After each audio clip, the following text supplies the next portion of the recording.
안녕하세요. 완전관리 시작 후 해야 하는 음식관리 방법 7가지에 대해서 설명을 드릴게요. 지금 이 영상을 보시는 분들은 많은 고민을 하시고 결단을 하고 완정을 시작하셨을 겁니다. 제가 말씀드리는 이 7가지 방법과 완전관리에 대한 방법이 접목이 됐을 때 이전에 관리하셨던 방법과는 뭔가 다른 결과들이 나타날 수 있습니다. 가장 기본적이지만 그 기본적인 것이 지켜져야지만 피부가 변화될 수 있으니 꼭 숙지하시고 잘 따라와 주시기를 바랄게요. 첫 번째는 완전관리를 할 때 닭고기는 처음부터 끝까지 유일하게 제한하는 식재료입니다. 완정의 제품들이 아토피에 도움되는 재료들과 한약재들로 발효시킨 성분인데요. 그 발효 성분이 닭고기와는 잘 맞지 않습니다. 잘해야 본전이고 잘못하면 심하게 뒤집어지는 경우나 두드러기가 나타나는 경우들이 많이 있었기 때문에 닭고기는 완정에서 유일하게 제한하는 식품이고요. 그것은 치킨과 백숙도 마찬가지입니다. 그래서 완전 끝까지 닭고기를 제한하고요. 두 번째,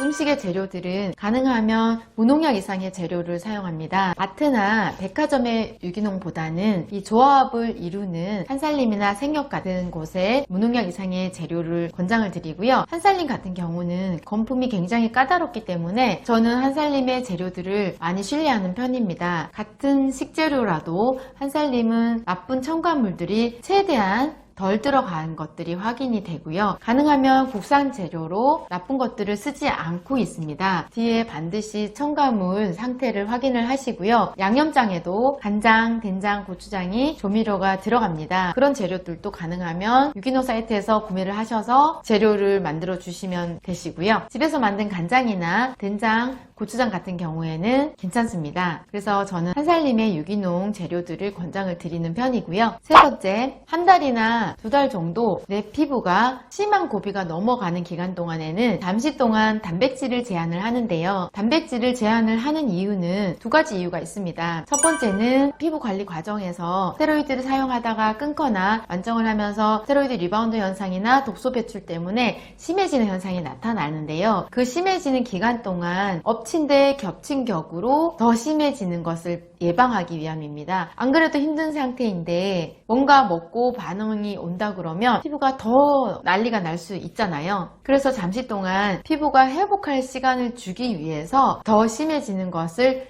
막기 위해서 단백질을 제한을 합니다. 그리고 두 번째 제한하는 이유는 음식 반응을 테스트하기 위함입니다. 소고기, 돼지고기, 닭고기, 우유, 콩, 계란 이런 대표하는 단백질 식품들이나 알레르기를 일으킬 만한 이 식품들이 피부로 반응을 하지만 정작 나는 반응을 못 느낀다라고 하는 분들이 많이 있으신데요. 그 반응을 못 느끼는 이유가 스테로이드를 쓰기 때문에도 있고 피부가 아예 심해서 반응을 못 느끼는 경우도 있죠. 이 스테로이드를 끊고 관리를 진행하는 기간 동안 좀 심해서도 그 고비를 넘기고 나서 어느 정도 안정이 되었을 때부터 다시 하나하나 테스트를 해나가기 위함으로 잠시 중단했다가 하나씩 반응을 보기 위함입니다. 어차피 피부 때문에 힘든 과정에 있기 때문에 이번에 관리를 할 때 내가 반응하는 음식이 있나 없나를 찾기 위해서 심한 고비가 넘어간 이후부터 하나씩 테스트를 해나가시면 됩니다. 이 테스트는 아마 처음이자 마지막이 될 겁니다. 언제 또 다 끊고 음식 반응을 살펴갈 수 있을까요? 또 다시 그런 기회가 오지는 않을 거고요. 그리고 그렇게 하기도 힘듭니다. 이왕 관리를 할 때 피부도 심해지지 않게 도와줄 겸 잠시 중단을 했다가 어느 정도 호전이 되고 난 다음부터 하나씩 테스트하면서 늘려가시면 되고, 만약에 반응하는 음식이 있다면 조금 뒤로 미루셨다가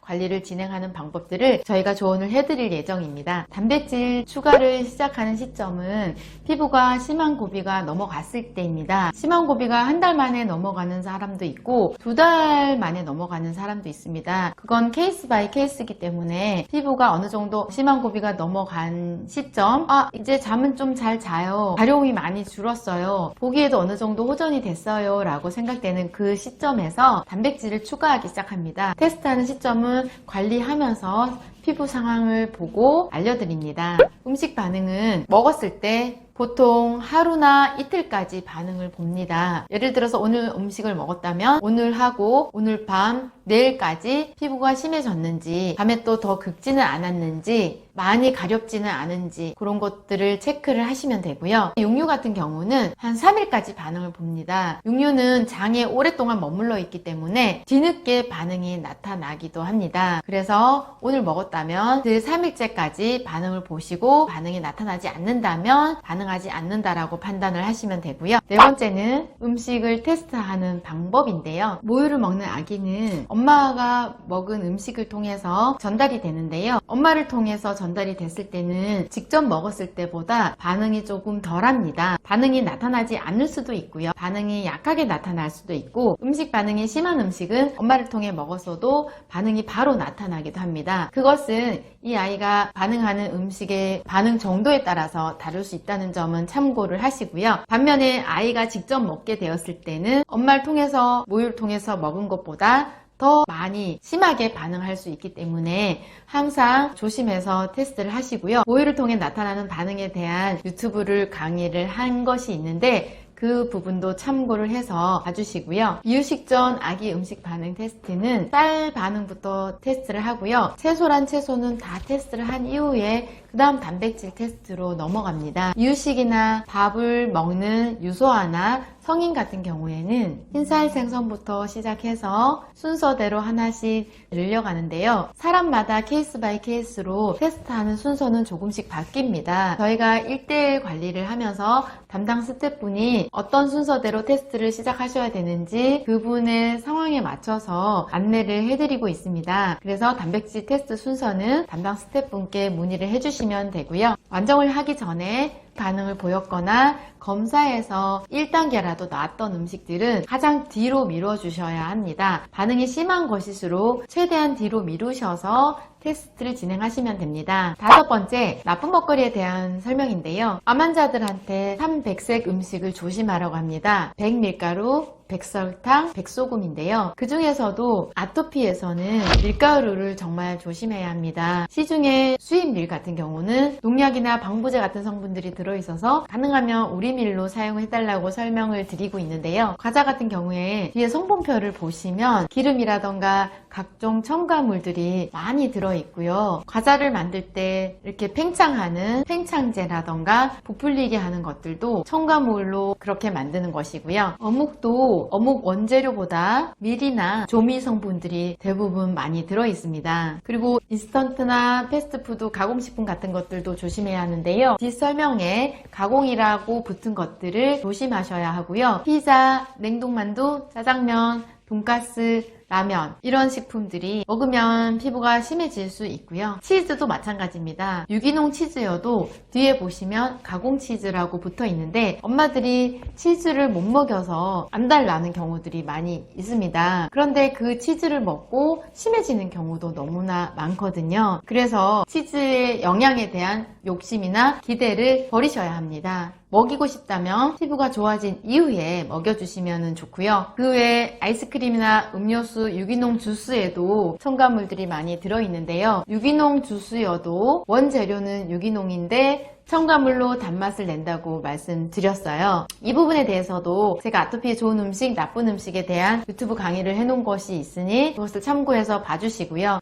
모든 재료들이 국산은 비싸기 때문에 90% 이상 중국산 재료를 사용하기 때문에 외식도 조심하셔야 하고요. 외식을 하고 나서 뒤집어지는 경우들이 아주 많이 있습니다. 중간중간에 이런 음식들이 노출이 됐을 때 그때는 당장 반응이 없어요. 한참 좋아지고 나서 중후반쯤에 더 이상 좋아지지 않거나 제자리에서 계속 반복을 하거나 또는 두드러기 현상으로 나타나서 완정이 늦어지는 경우가 발생을 합니다. 이 나쁜 먹거리에 대한 기본만 지켜주셔도 좀 더 빠른 완정을 할 수 있기 때문에 정말 중요하다고 생각하시고 정석대로 해주시면 도움이 되고요. 급식 같은 경우에도 가능하면 도시락을 싸서 보내는데 이 상황은 저도 너무 아이만 혼자 따로 티나게 먹는 것이 너무 마음이 아픈 상황이기 때문에 케이스 바이 케이스로 보시고 저와 상의하셔서 결정을 하셔야 될 것 같고요. 6번째, 저희가 자연 치유다 보니까 스테로이드나 약을 가능하면 사용하지 않고 몸이 스스로 회복할 수 있는 힘을 키워주기 위한 방법으로 관리를 진행을 하는데요. 약이나 스테로이드나 꼭 써야 하는 경우가 생긴다면 담당 스태프님께 문의를 주시면 되시고요. 7번째, 물을 많이 드셔주셔야 합니다. 물을 많이 먹어야 피부가 회복이 빠르고요.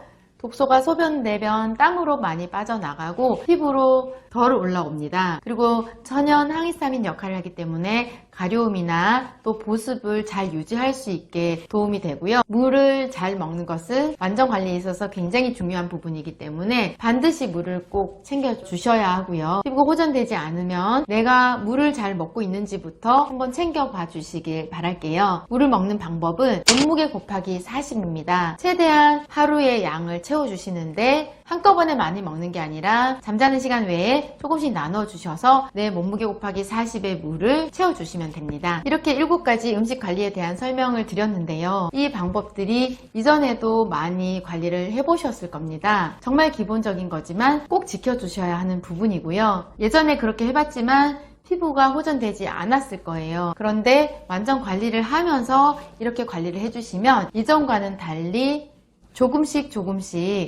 나아지면서 심해졌다 가라앉았다 심해졌다 가라앉았다 심해졌다 가라앉았다 하면서 지그재그로 쭉 호전되는 결과가 나타나게 됩니다. 이제부터 시작이신데 한 달 정도만 해보시면 적응이 되실 거고 익숙해지실 겁니다. 근본적인 원인 해결을 하면서 7가지 방법을 지켜주셨을 때 반드시 변할 수 있으니 신뢰를 가지시고 자신감을 가지시고 열심히 해주시기를 바랄게요. 감사합니다.